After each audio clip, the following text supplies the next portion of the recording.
October's greetings. I'm your host, Dr. Wolfula, and when I'm not keeping Paul Rudd young by sacrificing newborn babies, I'm here at the Wolfula reviewing movies. It's that time again for October, and like last year, I'll be revisiting entries in the long-running Halloween series starring Michael Myers. Last year's October saw me covering Halloweens 1 through 5 from the years 1978 to 1989. If you want to refresh your memory of last year's October, click here to watch those videos. In this video, we're carrying on where we left off with a review of the 6th Halloween film, Halloween: The Curse of Michael Myers, released in 1995 and directed by Joe Chappelle, no relation to Dave. Halloween 6's development was postponed for years after Halloween 5 was released in 1989 because, well, Halloween 5 is the worst performing Halloween movie at the box office to date. It made $11 million on a $5 million budget, and when you take into account that millions extra are also spent on advertising a movie, that's not great. Even the worst performing Friday the 13th movie ever still made more than Halloween 5 the same year. That should tell you, though, that slasher movies had fallen out of favor by the end of the 80s. Horror films in general had become less popular due to oversaturation. The other issue a 6th Halloween film faced was addressing the many hanging plot threads in Halloween 5, chief among them the thorn tattoo on Michael's wrist and the man in black who rescues him from the police station at the end of the film. The writers of Halloween 5 put these vague concepts into the film as a sequel hook, but had no earthly idea what any of these things fucking meant, leaving it up to the next writers to figure it out. Sounds like the Star Wars sequels. Mustafa Akkad, producer of the Halloween series, hadn't given up hope and had writers develop multiple Halloween 6 scripts over the years. An early draft of Halloween 6 involved a homeless Michael Myers emerging from a shelter to track down a long-lost sister. Jamie Lloyd, the man in black, and the thorn symbol would have been written out completely from Halloween 6, and Michael's origin story would have been explored in a virtual reality program created by Tommy Doyle. Anyway, Quentin Tarantino, before he became a famed director, wrote a draft for Halloween 6 where Michael and the man in black team up and go on a road trip murdering people, which was similar to another screenplay he wrote around the same time, Natural Born Killers. Tarantino was never formally hired for his pitched screenplay, though, and moved on to making his own films. John Carpenter was at one point asked by Mustafa Akkad to return for Halloween 6, and Carpenter's condition was that the setting would have to be a space station, but honestly, Carpenter was probably just fucking with the producers like usual. Michael Myers in space. Come on, next. A young screenwriter and hardcore Halloween fan named Daniel Ferrans eventually took hold of Halloween 6's script with the intention of not only answering Halloween 5's questions, but also tying back to the original film, exploring Michael's seemingly supernatural origins further, while also taking things in a new direction, which altogether was a tall order,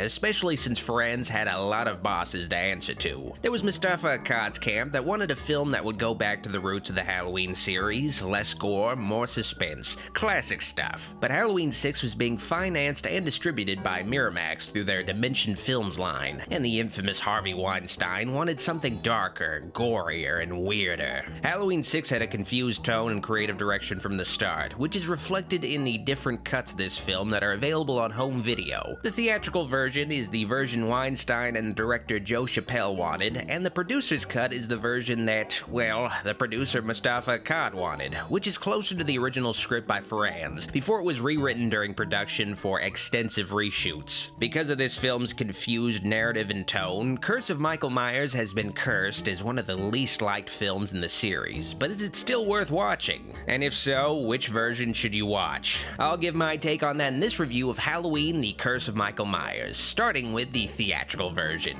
Now, the film was originally titled Halloween 666: The Origin of Michael Myers, but Akkad decided he wanted a different, less stupid title, so Daniel Ferrans jokingly suggested calling it The Curse of Michael Myers as a reference to the film itself being cursed. Both the Halloween and Pink Panther franchises coincidentally also had films with Return, Revenge, and Curse in their titles, and Dimension Films actually went with Curse of Michael Myers as the title ultimately. It's not a good sign when the title of your serious horror film is an inside joke by the writer. 6 years following the events of Halloween 5, Jamie Lloyd, now 15, has been held captive by a mysterious satanic organization, and she's delivering a baby boy. Who is the, lucky guy who knocked Jamie up? I'll explain it when we get to the producer's cut. It's not good. Oh, please, my baby, please give him to me. I wonder if Jamie's baby is gonna sue the makers of this movie for making them shoot this scene without their consent. Alright, you might notice that Jamie, though, is not played by her original actress, Danielle Harris. Well, despite Jamie being 15 in the movie, Dimension wanted an actress who was 18 or older to play Jamie, because the hours would be more flexible to schedule an adult actor who has to shoot night scenes, and you also don't need to hire a tutor. But Danielle Harris was 17 in 1994 when the film was being shot. Harris wanted to play Jamie again, though, so she spent thousands to get emancipated in order to reprise her role. Ultimately, though, Danielle Harris was only offered $1,000 scale to play Jamie again. Dimension Films didn't feel her role deserved any more money than that, and they didn't care that she starred in the previous films. Danielle Harris also didn't like the script or its handling of Jamie's character, so all of this resulted in her not returning as Jamie Lloyd. Instead, J.C. Brandy plays Jamie, and she's fine in the role, but it's not the same as Harris's Jamie at all. Damn you! Anyway, one of the nurses at the facility has a change of heart and frees both Jamie and the bundle of obvious rags that are supposed to stand in as her baby, because you can't have actors do a chase scene while carrying a real baby anymore. Jamie flees to freedom, but this nurse really shouldn't have stood so close to that wall spike. If you're standing next to a wall spike in a horror movie, you're probably gonna die. That's the first rule of surviving a horror film in Scream. George P. Wilbur reprises his role of Michael Myers from Halloween 4, and like in Halloween 4, he's on the bulkier side, but this time he has a mask that's in proper proportion to the rest of his body. Mustafa Akkad had long been dissatisfied by these masks and instructed the effects artist on 6, the late John Carl Buechler, yep, him again, to try to make 6's mask look like the mask on the poster of Halloween 4. And they didn't really nail it, but it was a step in the right direction at least. George P. Wilbur doesn't play Michael for the entirety of the theatrical cut of Halloween 6, though. A. Michael Lerner played Michael for the reshot scenes because Dimension and the director decided way too late that they didn't like how bulky Wilbur was as Michael and wanted a thinner Michael, which I do prefer, but it creates a continuity issue where Michael goes from being built like a football player to being built like the head of the chess team. I will say, though, between the two performances, this version of Michael Myers feels the least human ever. Like this Michael isn't even from Earth. It was pure evil. Back to Jamie escaping. Well, she steals a truck from the one trucker on the planet who insists on getting liquored up in the pouring rain, so Michael gives the guy a permanent hangover cure. Jamie, a 15-year-old who spent years confined in a cell, shows that immediately knowing how to drive a car runs in the family. Here's where the three main heroes of the story are introduced. Kara Strode, the biologically unrelated cousin of Laurie Strode, played by Marianne Hagen; Tommy Doyle, the boy Laurie Strode babysat the Halloween of 1978, played by the ageless Paul Rudd; and Dr. Samuel Loomis, Michael Myers' less than successful psychiatrist, played by the late Donald Pleasance. The framing device that ties the three characters together to Jamie is that they're all listening to the same shock jock Howard Stern-esque radio show called Back Talk. It's Back Talk with Barry Sims. Yes, even Dr. Loomis likes listening to shock jock radio. The fart sound effects really get him in the mood to do some writing. Kara Strode herself is a single mother who unknowingly lives in the Myers house. Her son Danny's room is the same room that belonged to Michael Myers before the Halloween night of 1963. Danny hears voices and sees visions of the man in black, who tells the boy to kill. But we all hear voices that tell us to kill from time to time, and you always have to listen. That's the only way to quiet the voices after all. Kill for him. Little bit of trivia. Saban paid $30 million for the Power Rangers product placement in this movie. Worth every penny. Marianne Hagen does a good job as Kara. She feels like a woman who has lived a difficult life and is trying her best to pick up the pieces. A change of pace from the typical pure and innocent survivor girl archetype, but Harvey Weinstein didn't want to cast Hagen because the actress was too thin. What we know now about Harvey Weinstein is that he prefers his actresses to have something he can grab onto, like how he's grabbing onto those crutches. Living in this house is enough to drive anyone crazy. Kara and Danny live a less than charmed life with Kara's family, the Strodes. Kara's mother, Deborah, still loves her daughter despite earlier mistakes, but Kara's abusive father has never forgiven her and resents her to this day. You think going to college is going to make up for your mistakes, girl? Huh? John and Deborah Strode are actually named after the creators of the Halloween series, John Carpenter and Deborah Hill. And John Strode slapping Kara is basically the response John Carpenter would give people whenever they asked him about Halloween before 2018. John Strode is the brother of Morgan Strode, who was the adoptive father of Laurie. John and Morgan both ran Strode Real Estate, and when they couldn't sell off the Myers house, John decided to just move his own family into it recently, and somehow his family had no idea it was a famous murder house, but hey, they repainted it green. It's completely unrecognizable at this point. You stinking kids got about 3 seconds to get the hell off my property. I gotta hand it to Strode Real Estate, though. They were able to change the Myers house from a normal house into a mansion, and then back into a normal house pretty quickly. In addition to her parents, Kara also has a younger brother named Tim, who is totally cool with his nephew Danny's drawing of him brutally murdered. I think it's cool.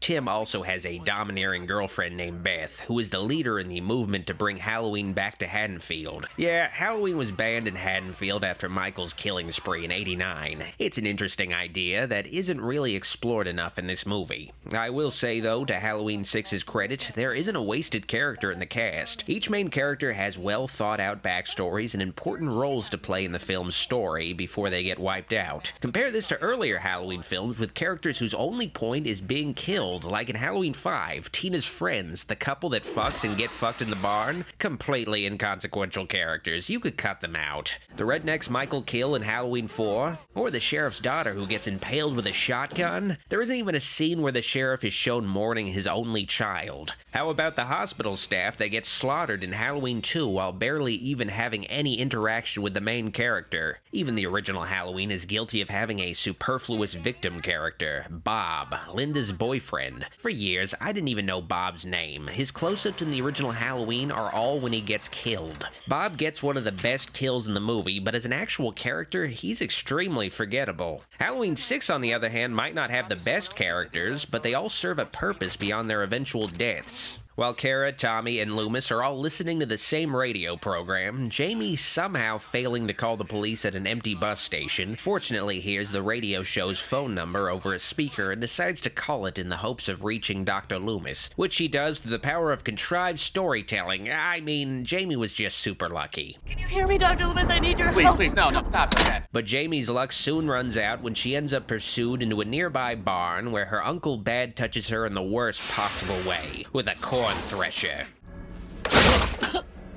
I'd like to remind people that this was a 15-year-old girl. Jamie gets the last laugh on Michael, though, having replaced her baby with a roll of paper towels. The ultra-absorbency will come in handy for all of his future blood stains. Tommy Doyle is on the case of the disappearing baby because he's been sitting out the action in all these sequels up till now. Halloween: The Curse of Michael Myers was the first film Paul Rudd shot, but he ended up shooting Clueless a month after the first round of shooting on Halloween 6 ended, and Clueless ended up coming out months earlier. With the release of Clueless, a mainstream Hollywood film, it seems safe to say that Paul Rudd was concerned that Halloween 6 would damage his career right as it was beginning. So on Halloween 6, he's credited as Paul Stephen Rudd. The only time he's ever credited himself is that in a movie. Clueless was released earlier and he just went by Paul Rudd. I don't personally think Paul Rudd's embarrassment about Halloween 6 has to do with the movie itself. I mean, Paul Rudd's been in worse movies after all, like Ant-Man and Ant-Man and the Wasp. I think Paul Rudd's embarrassment stems from his interesting performance as Tommy. I was only 8 years old when I saw him, but I was one of the lucky ones. Paul Rudd performs with a halting voice and delivers most of his melodramatic lines in an over-the-top way. There's been an accident. What kind of accident? Get me a doctor, now! It's clear, though, that Tommy Doyle, as seen in the original film played by Brian Andrews, I saw the boogeyman. Was fixated on the idea of a boogeyman, and his encounter with Michael shaped his life going forward, the traumatic experience severely affecting him mentally. It's also clear that Tommy Doyle was supposed to be the new Dr. Loomis going forward. Donald Pleasance's health was in decline while making Halloween 6, so it was clear that the films needed a character like Loomis to carry the series forward. He'll come home to kill again. But this time I'll be ready. Paul Rudd is essentially channeling the performance of Donald Pleasance's Dr. Loomis. The blackest eyes, the devil's eyes. Rudd nails Pleasance's often overly dramatic flourishes and mental instability. It's just a bit jarring seeing a 20-something American actor in this kind of role. For years I've been convinced there must be some reason some method behind Michael's madness. Rudd steals the show in Halloween 6, though. He is absolutely the main reason to watch the movie. Donald Pleasance, on the other hand, takes a back seat due to his health. Playing Loomis is a retired recluse writing an autobiography. Just very much retired. With his former colleague, Dr. Wynn from Smith's Grove Sanitarium, trying to get him back into psychiatry, but what ropes Loomis back into the storyline is hearing Jamie's voice on the radio. It's his mark. He's come home.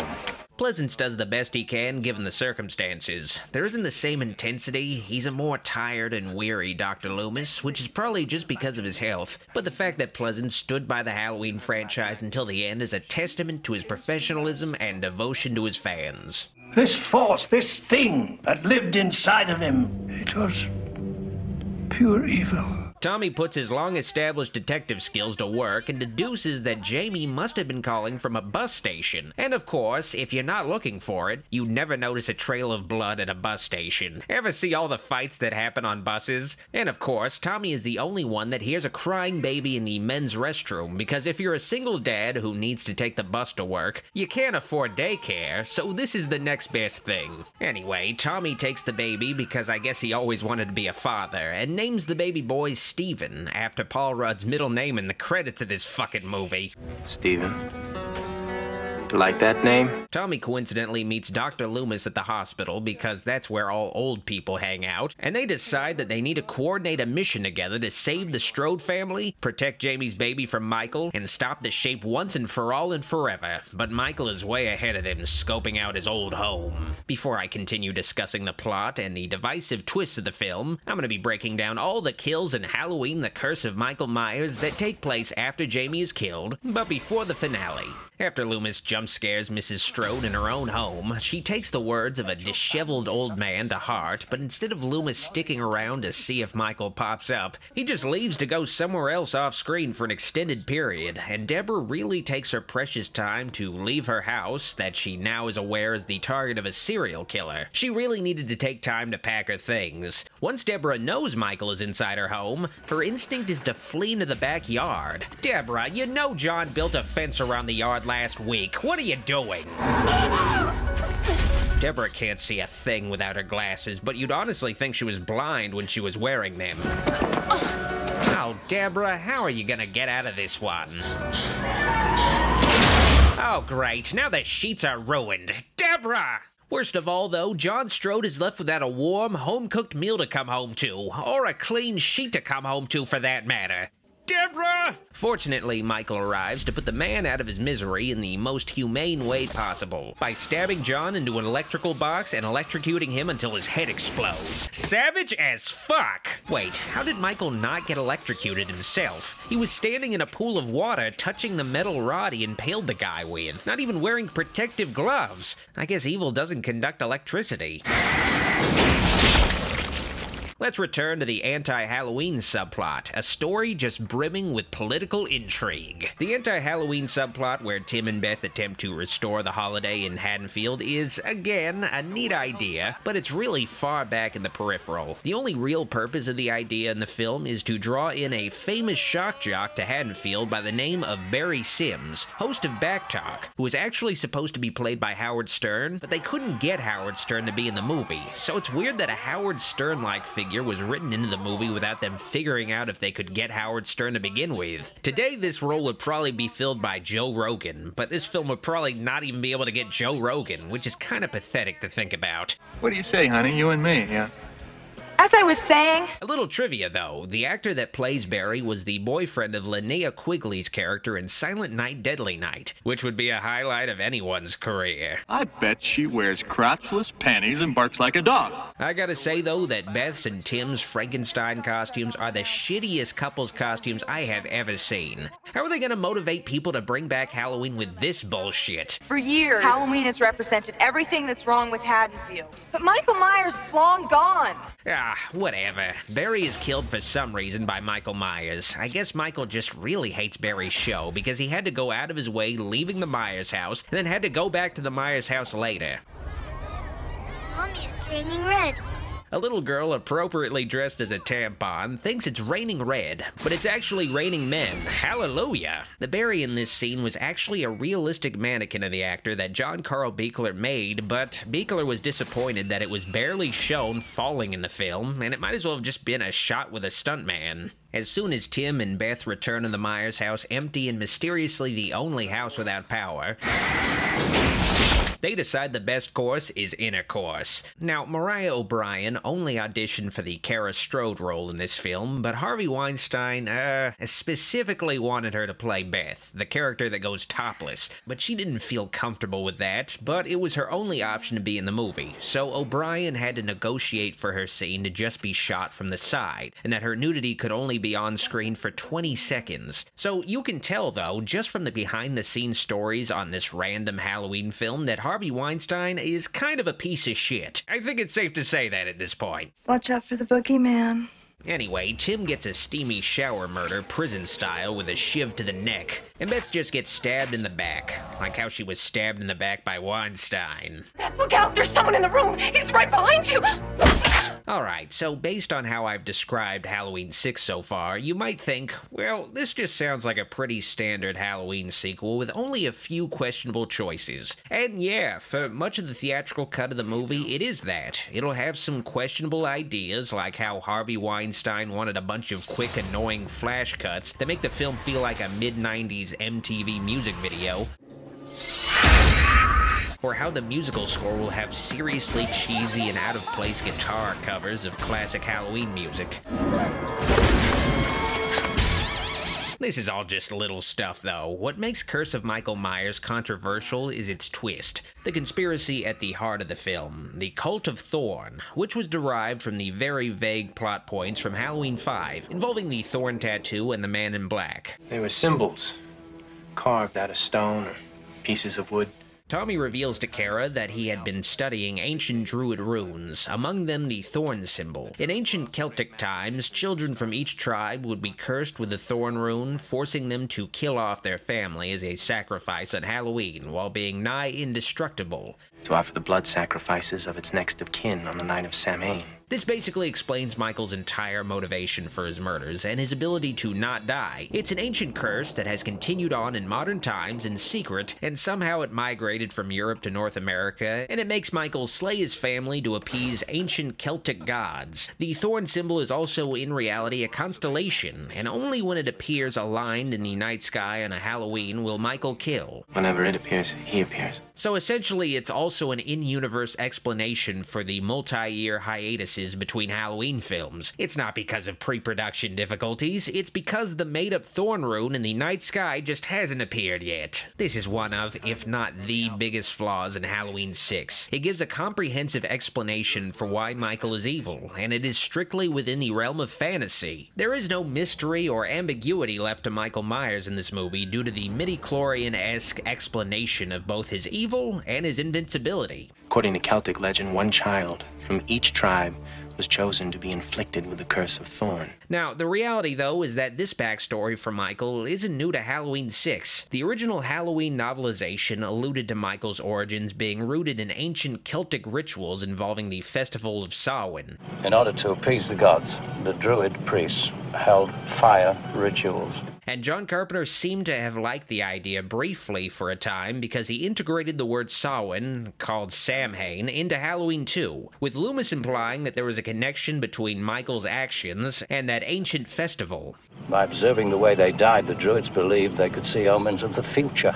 The original Halloween has none of this overt supernatural bullshit, of course. It thrives by existing within reality and leaving any supernatural aspects open to interpretation. Oh, did I mention that I am a wolf-like monster and that I have created an undead zombie servant? This is irrelevant, of course. I just felt like bringing it up. Daniel Farrands, the writer of Halloween 6, was left with the difficult job of putting the pieces together left to him by his predecessors in the sequels and the supplementary materials, and if you take all of that into account, the Thorn Curse makes total sense as the conclusion to draw about what drives Michael. It's just really goofy as all, but it gets a lot goofier as the film reaches the finale. The twist reveals that Dr. Terrence Wynn, the administrator of Smiths Grove Sanitarium, played by Mitch Ryan, is the Man in Black. He's the guy at Smith's Grove Loomis was arguing with, but played by a different actor. The writer of Halloween 6 wanted Christopher Lee to play Wynn, as a reference to Lee being John Carpenter's first choice to play Loomis, and Christopher Lee would have worked much better in this role than the guy that they did get. We are at the dawn of a new age,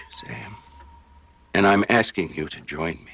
Dr. Wynn is essentially the Emperor to Michael Myers' Darth Vader. It's implied that Wynn spoke to Michael at an early age, compelling him to kill, much in the same way he does with Danny. It's also implied that Wynn is the one who taught Michael how to drive and set Michael free in the original film, despite claiming otherwise on both counts. I'm not responsible, Sam. Oh, no. Now, for God's sakes, he can't drive a car. He was doing very well last night.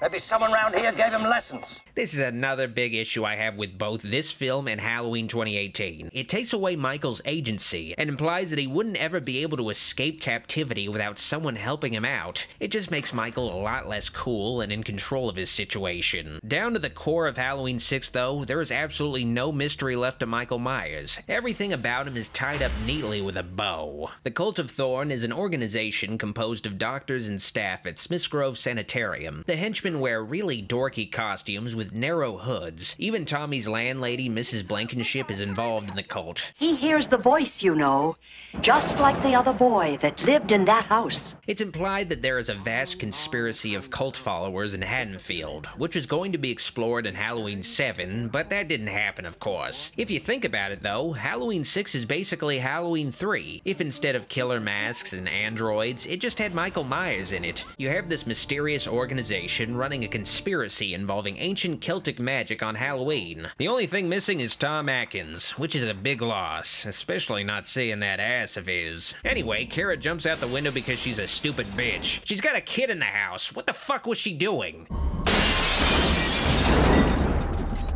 Did she think she was on the first floor? Kara's decision-making skills are worse than her mother Deborah's. I feel like I've been drugged. We have been drugged. Hey, if I woke up next to Donald Pleasance, I'd assume I was drugged too. Loomis and Tommy head over to Smith's Grove by themselves to rescue Kara, Danny, and Steven. Only one of them armed. Oh, strike that. None of them armed. But luckily, this cult headquarters has little to no security. You can just walk through all the doors. Will cults ever learn? He's come back. He's very angry. Luckily, Michael shows up and Tommy is happy to see him as Doyle escapes with Kara, but not with Kara's hair. Oh, God! Alright, calm down. It's hair. It'll grow back, bitch.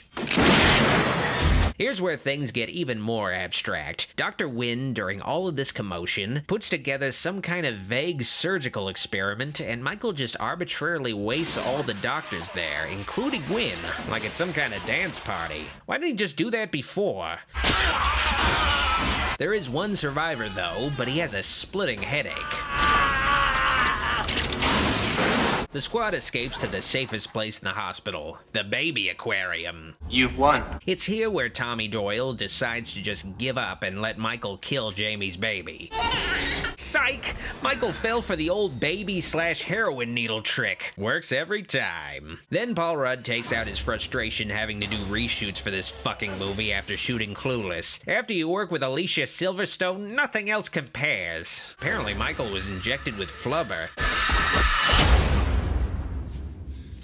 Dr. Loomis decides to hang back at Smith's Grove, hoping somebody there will kill him, and he won't have to be in the sequel. The final shot shows Michael's mask, somehow perfectly clean after getting Nickelodeon slime all over it, with Loomis screaming in the background with absolutely no context about what is going on. The perfect ending. Rest in peace, Donald Pleasance. So that was the theatrical version of Halloween, The Curse of Michael Myers, but there was a whole other different cut of this movie, the producer's cut. You see, the producer's cut is the version that was intended for theaters, which is more faithful to the original screenplay, and it was approved by producer Mustafa Akkad, but it didn't do well in the test screenings. Halloween 6's test screenings were allegedly composed mostly of teenage boys who wanted the movie to have more gore and less Dr. Loomis because he was apparently too boring, and Dimension respected the wishes of these teen boys because a lot of Loomis was cut out of the film, which is fucked up because this was the final film Pleasance shot. He died during post-production, and the movie was dedicated to him. They also had to cut Loomis out more from the theatrical version because Donald Pleasance died before reshoots happened, so any new material that was shot couldn't include Loomis. Halloween 6 was reshot months before release with a lot more gore, cut down scenes, alternate scenes, and a totally different final act, which is the theatrical version most audiences have seen, but bootlegs of the original producer's cut leaked online years ago, sold on eBay or at conventions, but eventually in 2014, the producer's cut was finally made available officially in Scream Factory's Halloween box set, and later as a standalone release. How is the original producer's cut different from the theatrical version you might be more familiar with? Is it worth watching? And is it better than the theatrical version? Well, I'm a bit iffy on it. The producer's cut is 96 minutes long compared to the shorter 88-minute long theatrical cut. Before the finale of the film, the differences between the two versions of Halloween 6 are small but noticeable. The opening of the producer's cut is actually narrated by Donald Pleasance instead of Paul Rudd, like in the theatrical version.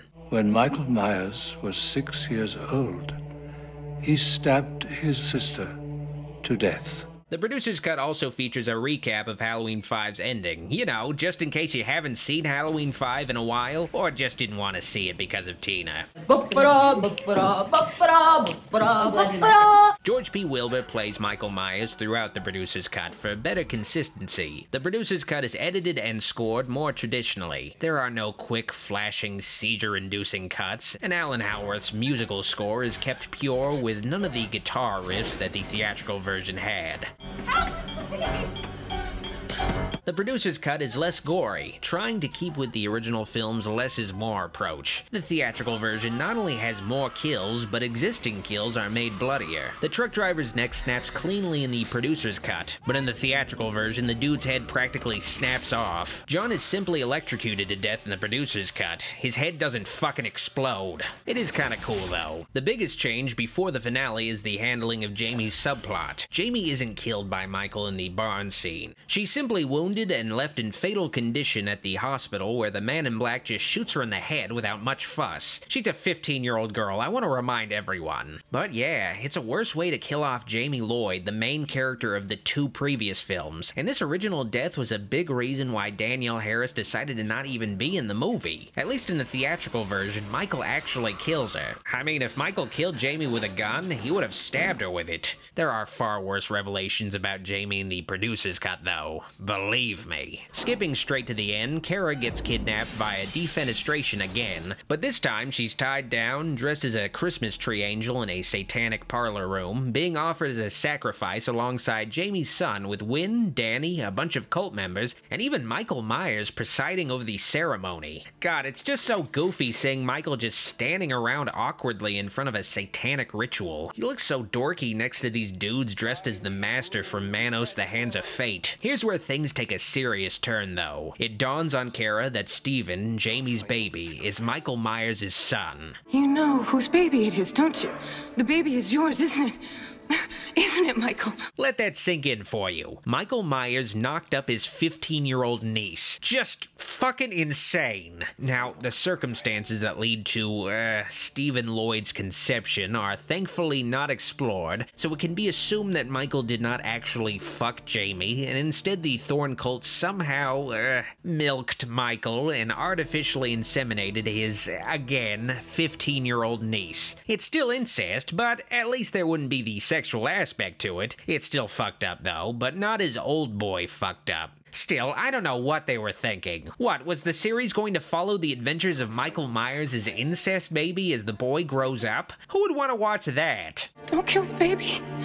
You can stop it. Anyway, Tommy Doyle pulls a Death Star move, masquerading as a Thorn cult member, and rescues Kara and the kids like in the theatrical cut, but this time, instead of satisfyingly beating the fuck out of Michael, Michael is beaten by Tommy placing a bunch of magic rocks on the ground and just a dash of human blood, and Michael is frozen in his tracks. Really fucking climactic. Michael. What have they done to you? Unlike in the theatrical cut, you find out what happens to Loomis in the producer's cut. He returns to Michael, only to discover that the shape was Old Man Wynn the entire time. Actually, Michael, for some reason, decided to switch clothes with Wynn, but Wynn ultimately wins in the end, as Loomis is now cursed to be the new leader of the Cult of Thorn, forced to continue Michael's bloody work. There's no need to scream, Donald. You died before this film was finished. You don't need to be in any more sequels. No matter the version you watch, Halloween: The Curse of Michael Myers is a mess with a lot of goofy ideas, but simultaneously, if you took out the Thorn nonsense, you'd have a solid Halloween sequel that feels like a tribute to the entire franchise's history. There's some fun to be had with the film, it has a great October vibe to it, and Paul Rudd is entertaining in the role of Tommy Doyle. Neither the theatrical or producer's cut is necessarily better than the other, but I'd ultimately recommend watching the theatrical cut first and only track down the producer's cut if you're curious about what the film was supposed to be. It isn't something drastically different that will change your mind about the sixth Halloween movie, but it's a far more coherent film with a traditional Halloween atmosphere that's also a lot goofier at the end and has incest. It's give and take, really. I give Halloween: The Curse of Michael Myers Paul Rudd at age 25 out of Paul Rudd at age 52. Join me next time on October as I revisit Halloween H2O 20 years later, the film where Jamie Lee Curtis returned the Halloween franchise to mixed results. See you there. This video is made possible through the pledges of my Patreon supporters, and I'd like to give a very special thanks to the kind folks pledged to my shoutouts tier. All of the support on Patreon means a lot to me, and it helps my dark influence continue to grow. If you like this video, like it, and if you loved it, click the subscribe and bell buttons for more vids. Be sure to also keep in touch by following me on social media at Facebook, Instagram, and Twitter at Dr. Wolfula. While I still have your attention, consider pledging to my Patreon to support the channel and get bonus content like previews, VIP Discord server access, private movie night streams, and credits in videos. Consider pledging at patreon.com/Dr. Wolfula. Also, check out official Dr. Wolfula t-shirts and other merch on tpublic.com/user/Dr. Wolfula. Thanks for watching. See you all next time. Dr. Wolfula signing out.